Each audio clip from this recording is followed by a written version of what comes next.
I have said this a lot this season, but I don't think it could ring more true than it does today. They absolutely needed this win, and they got a win, and a pretty complete win from the ball club. Good pitching and good hitting today. Good hitting today. What is up? What is going on, everybody? Welcome back and welcome into the Seattle Mariners post-game recap. The Mariners defeat the Braves 10-2 tonight. They improved to 74-68 on the season. Before we go any further, if you can like the video, give it a thumbs up, helps get the video out to more people. Subscribe if you're new or lurking. I'm just 40 some subs away from 5,000. Thank you to everybody for all the support. And don't forget to comment your thoughts on the team and on the game down below. Thank you everybody that joined the live last night. It was a lot of fun, a good therapy session for all of us last night. But back on the winning track today for the Mariners. And like I said in the opening, my gosh, did they need to win a baseball game. Not even going into the standings. I mean, we'll talk about it a little bit. Just for our psyche as fans, it was nice to see them win one. It was nice to watch a ball game and see them come away with a W.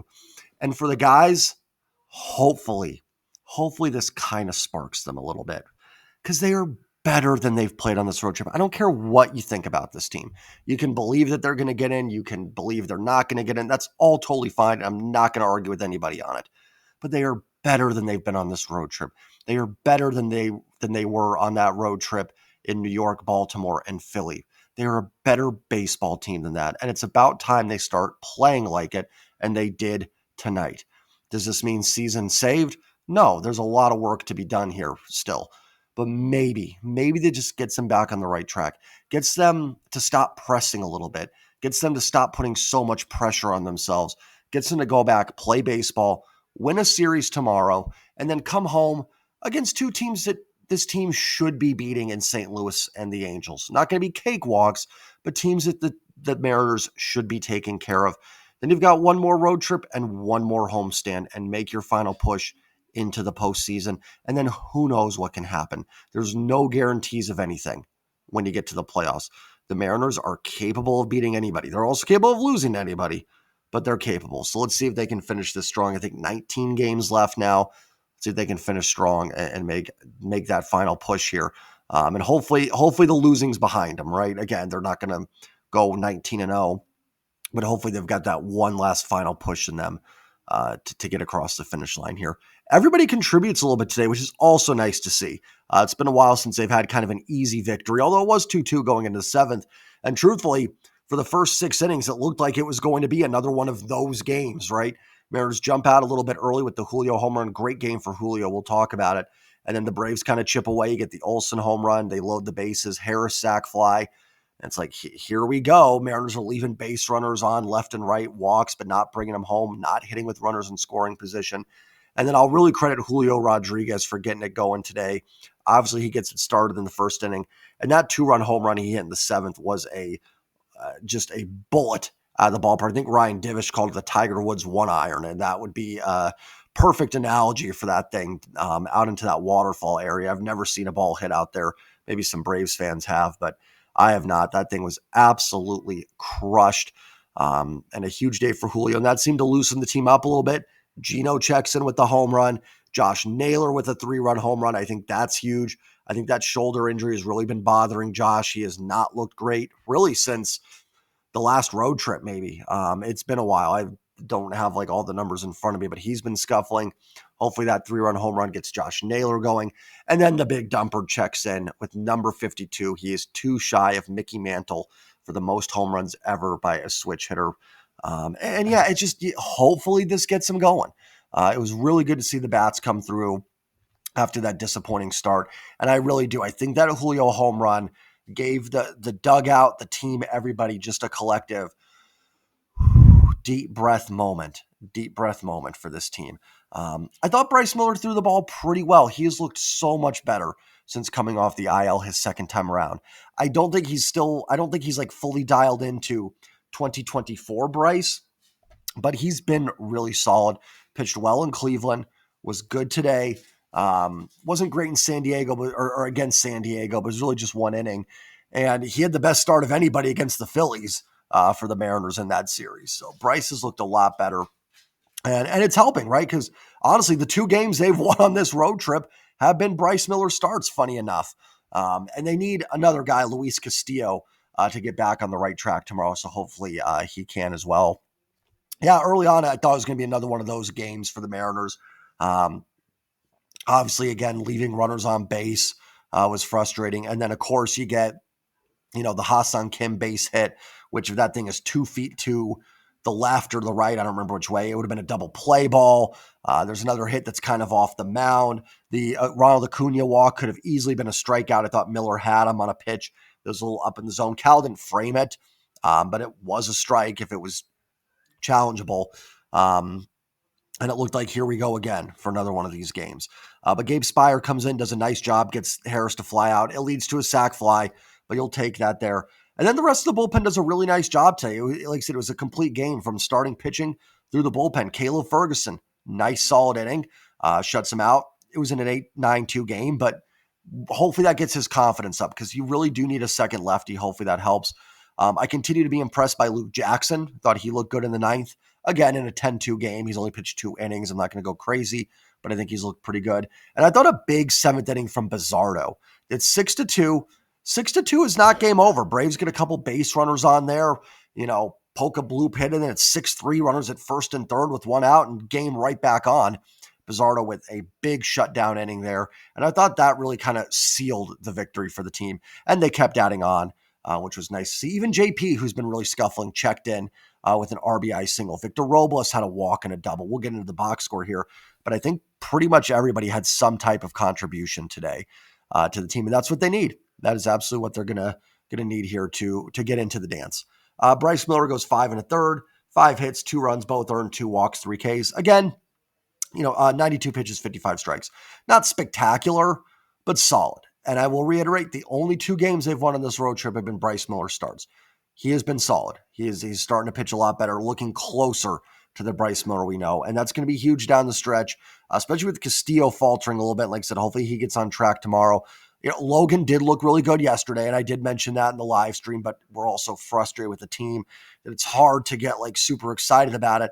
But Logan's starting to go deeper in the games, pitch better. Kirby's had a couple clunkers here, or at least 2 out of the last 3. But if Bryce can get going, Castillo can get back on track. And we know Brian Wu is going to be solid. Gabe Speier goes 2/3 of an inning. Again, he does technically get a blown save. He does get the win. Listen, he got Harris to fly out. Then he gets a dangerous hitter in Sean Murphy to ground out. He did his job in that situation. And the rest of the bullpen really solid. Bizzardo was shut out 7th with a strikeout. Ferguson shut out 8th with a hit and a strikeout.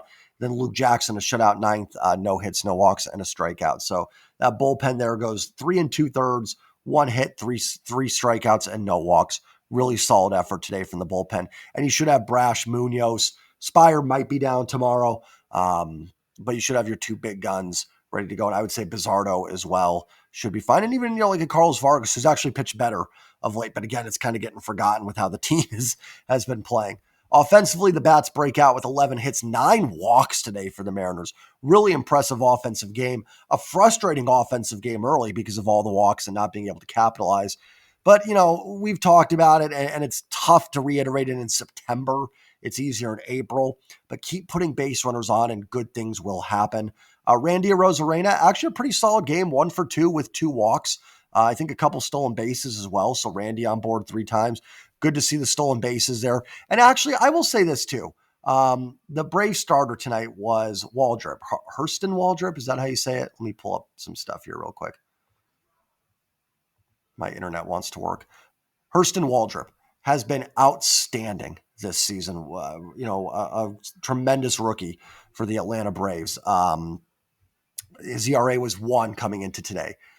That was probably his worst start of the season. Could they have gotten more runs against him? Yes, that was frustrating that they only got the 2.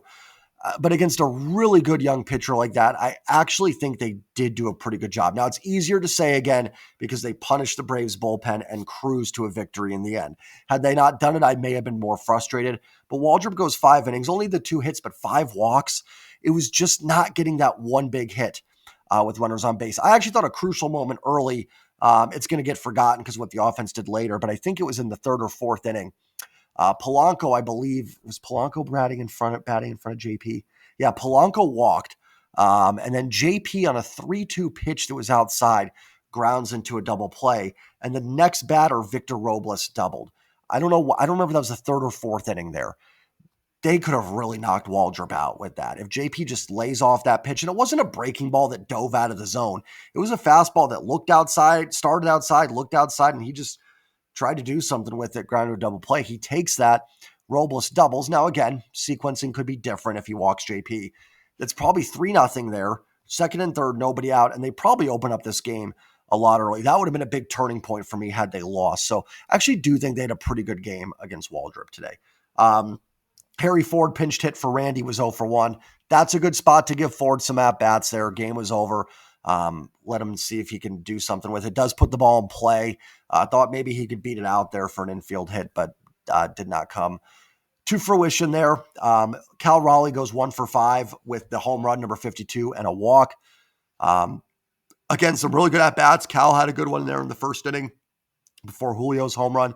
He also just missed a home run in the 7th inning, hit about a 395-foot fly out to Harris, and then does get the home run there in the 9th inning. Great game for Julio, 3 for 5, 4 RBIs, a 2-home run day for Julio. Also had a couple really nice catches in the outfield.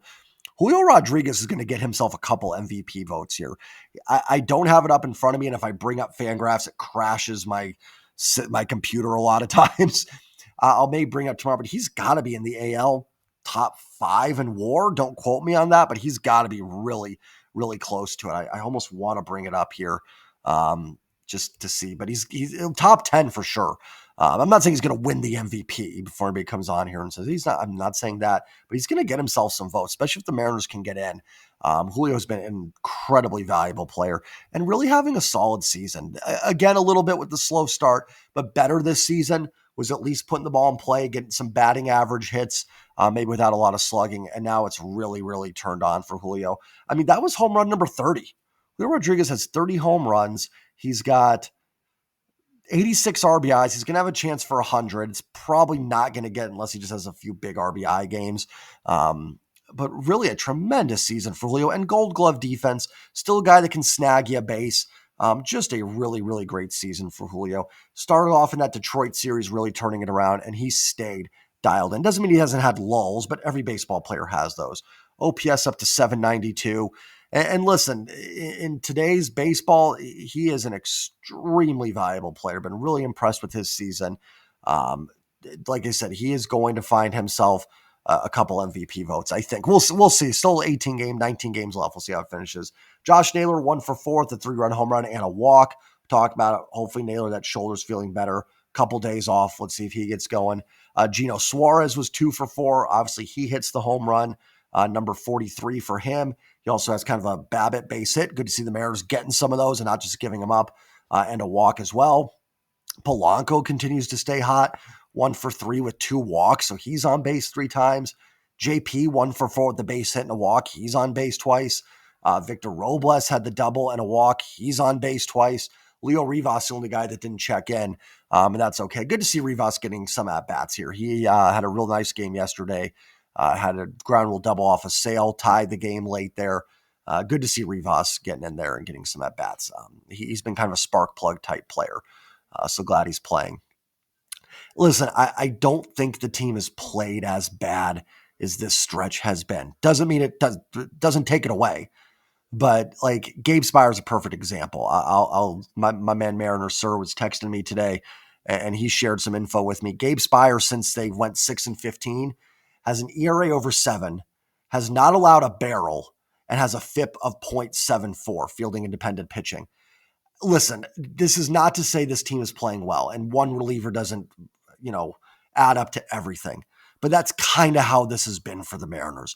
They've played poorly, but man, have they not caught a lot of breaks at all. For Gabe to have an ERA over 7 over this stretch without allowing a barrel is absolutely ridiculously insane.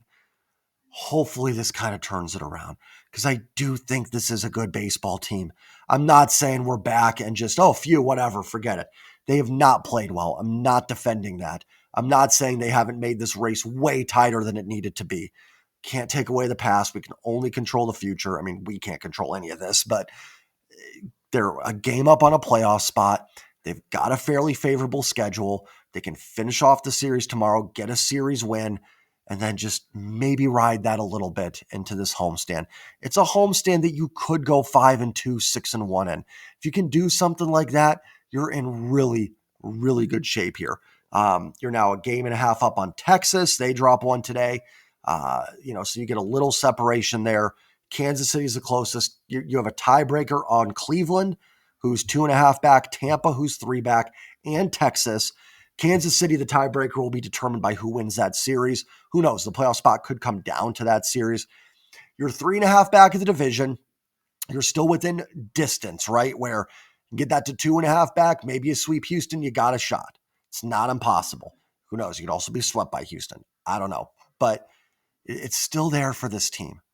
Got 19 games left. Starting tonight, they looked like a good baseball team. Keep it going tomorrow. That's all I've got. Fun to see the team win a ball game. Thank you. Thank you. Just needed it. We needed it for our psyche. Love y'all. Like, comment, subscribe.